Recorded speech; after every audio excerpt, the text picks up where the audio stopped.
What's up guys, this is Chris here, and today we are going to be doing our first shots on a pretty interesting handgun. This is the Jacob Grey Hex. Now this is a commander size 2011 pistol that comes with 2 double stack magazine. This is a concealed carry style 2011 pistol. However, it has a lot of features on it that makes it go pretty fast. Let's look at the top here first. We have an SRO mounted on their mounting system that came with the gun.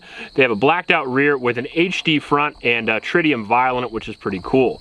Tri-top slide, very aggressive serrations on the slide, allow me to work it really well. The reverse crown bull barrel is a big favorite of mine. It's a little dirty already because I already zeroed it. Shot a couple mags for my wife even got out here with the camera. I'm in the mood to shoot today. We have dual porting on top there, that V porting. That's some of my personal favorite porting in the industry. We also have a very, very slick coating on the barrel. Very smooth and very high-end feeling gun for the price. We have a serrated hammer. We have ambi controls. No grip safety, which I like a lot. There clearly was one, but they pinned it, which is really nice. I'm a big fan of that. The trigger on this is incredible, by the way.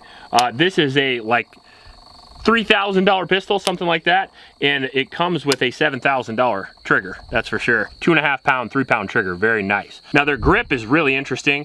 It looks like a proprietary grip to me because it has hex on it and has these hex patterns on it. This actually feels really good. It's not just for show. There's a lot of really good aggressive texture on there. Integrated magwell and then a big undercut for your middle finger here so you don't get a lot of Glock rub, which is nice. And then we have another cut for your support hand, which feels good. Rocking the X300 on it today and the 1 MOA SRO. We're gonna go out and shoot Federal 115 grain for you. We'll shoot a couple hundred rounds for it, and we'll see how it goes. Now, before we get into this video, I do want to mention my Patreon supporters. Thank you guys very much. It's because of you guys with ammo and guns and cool stuff on the channel. And if you want to support these videos, that's the best way to do it. Just go to the link in the description below. Also in that description is a link to a local homeless shelter in Ames, Iowa. It's the YSS. Those kids could use your help, so please go down there to the donate page and donate to those kids. And finally, big thanks to Jacob Grey for sending this down for review. This will be a pretty fun day, so we appreciate them. However, that will not change my opinion. As you guys know, you're going to see every round fired today. All right, so we lube this guy up with Slip 2000 here. I'm running some of my comp ammo, and we'll see how that goes. Sometimes it goes well, sometimes it doesn't. Ooh.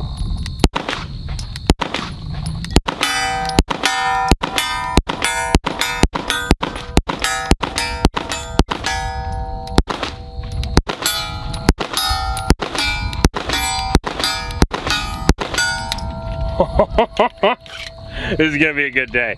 That ammo's a little bit light, so there's no lockback on that mag. That actually might be the mag. It is the mag, yep. This is the Atlas mag. So you get 22 in this guy, and you sacrifice a little lockback, but not the gun. The magazines that comes with a gun actually locks back. Now I should mention this in all my 2011 reviews, and I just don't because I always forget some things, but we do test like a whole bunch of magazines with these guns. I don't just test the magazine that came with the gun.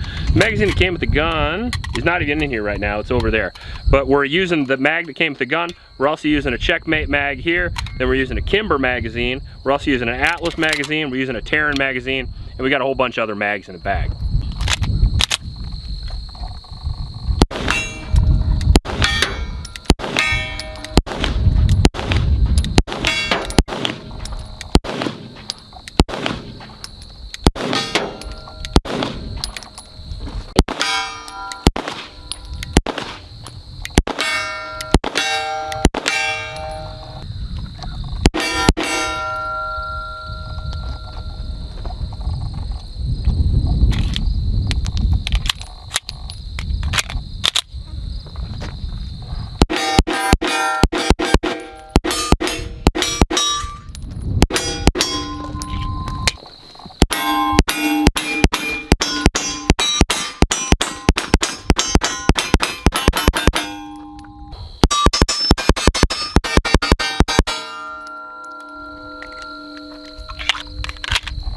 Well, that was fast. Yeah.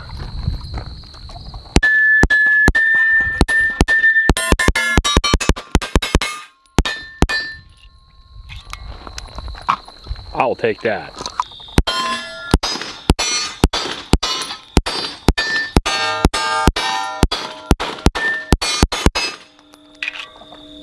Well, this is my first time shooting this. I actually like this a lot.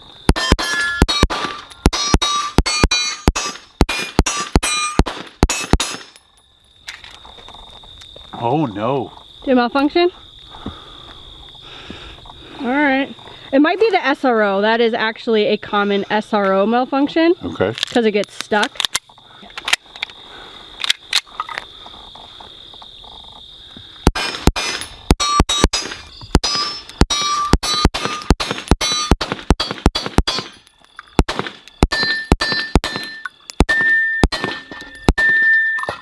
This thing's a tack driver.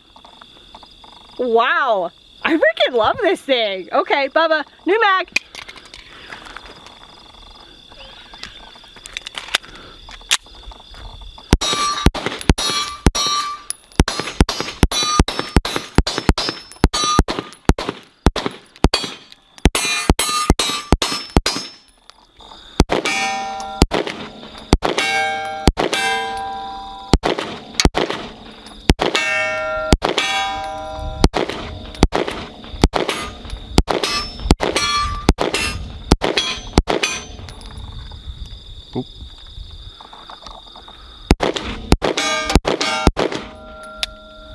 It's a mag that never ends. What's going on there? It didn't. Oh, it didn't lock back. Yeah, it's because of the mag, I bet. Okay.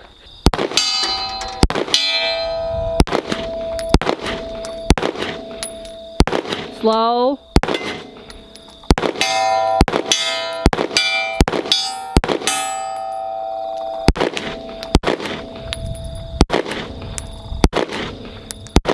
What am I doing wrong there? Which one? I don't know which one you were shooting at. Oh, because it's a paper target. Oh my God.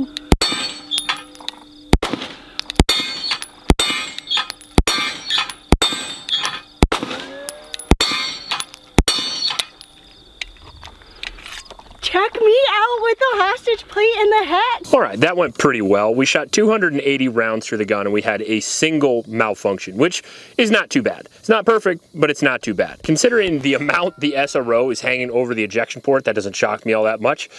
These standard RMR mounts like this, if you put an SRO on it, sometimes you risk actually causing your own malfunction with your optic, and I think that might have been what happened out there. Now, as far as the features of the gun is a commander size gun, so it's meant for concealed carry, has aluminum grip. And the thing I like the most about that is that it's big enough to shoot, but small enough to carry.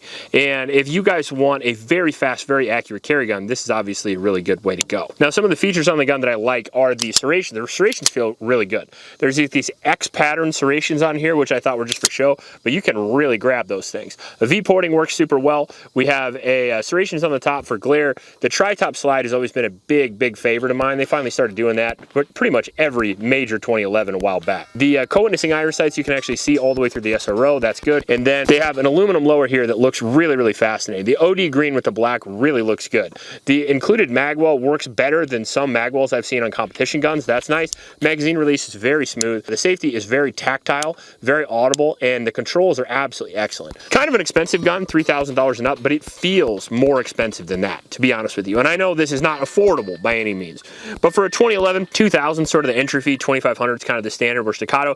So if you get up to the $3,000, $3,500, it's not that much more than a staccato. And as far as the Jacob Grey, I think you get a lot more. If you compare this to a standard staccato C2, what you get out of this is you get a lot of interesting, very awesome race features, like the twin V-porting, which is nice. You get the reverse crown barrel. You get the super slick coating, which is going to make this more durable and reliable over time. You also get a cool color with an aluminum grip as opposed to a polymer. And then the trigger itself is worth the price alone.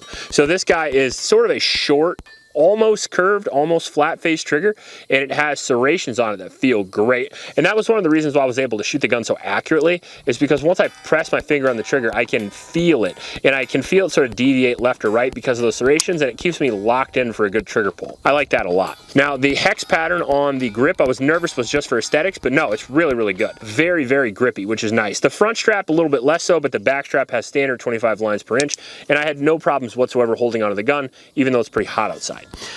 Pretty good first impressions in my personal opinion. The gun was really quick and it looks really good, but it is around $3,000 to $3,500. That it's not an affordable gun, but it is a pretty damn good gun, at least so far. If you like this video, please like and subscribe. Please support your local home shelters, and remember to recycle. I'll check you later.